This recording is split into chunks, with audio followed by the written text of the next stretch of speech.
আলাইকুম, আশা করি সবাই ভালো আছেন। আমি আলহামদুলিল্লাহ ভালো আছি।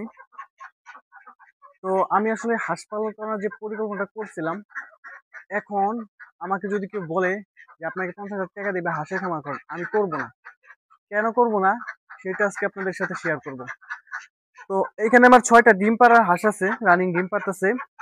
এই দেখেন, এগুলো ডিম দিতেছে যে, মাশাআল্লাহ ডিম দিতেছে। তো তারপরে হাঁসগুলো বিক্রি করে দেব। হাঁস পালবো না, হাঁসগুলো বিক্রি করে দেব। কেন এই সিদ্ধান্ত নিছি? আপনারা জানেন যে আমি হাঁস পালন করার জন্য ওই আরেকটা জায়গায় আপনার হাঁস যে রাখার যে ব্যবস্থা সেটা করছিলাম। হাঁসের বাচ্চা আনতে চাইছিলাম।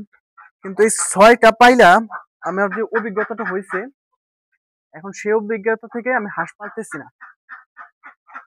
এখন হাঁস পালন লাভজনক, আমি বলি না যে লাভজনক না, এটা লাভজনক। এই যে ২টা ডিম দিয়েছে যে আমার ৬টা হাঁস, এই ২টা ডিমের যত খাবার মানে খাবার কষ্ট, এই ৬টা হাঁসের খাবার ২টা ডিমে কভার হয়ে যায় আলহামদুলিল্লাহ।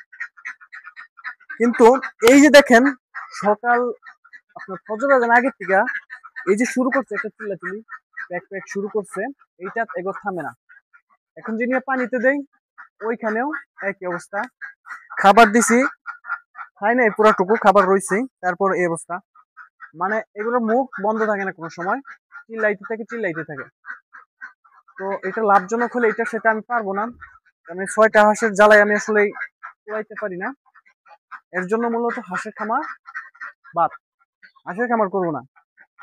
মুরগি পাললেও এই দেখেন ৩টা মুরগি পালি, কোনো শব্দ নাই, সারাদিন খাওয়া দিতেছে, খাইতেছে, ঘুম পাড়তেছে, কোনো ঝামেলা নাই।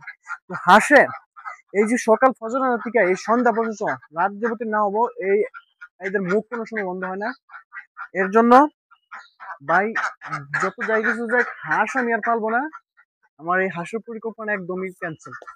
তো আপনারা যারা হাঁস পালতে চান, যারা মনে করেন যে হাঁসের খামার করি, আপনাদের কাছে অনুরোধ, আপনারা প্রথম যদি ১০০ খামার করার টার্গেট থাকে, ১০০ হাঁস দিয়ে ৫টা হাঁস কিনেন, ১০টা হাঁস কিনেন, পালেন।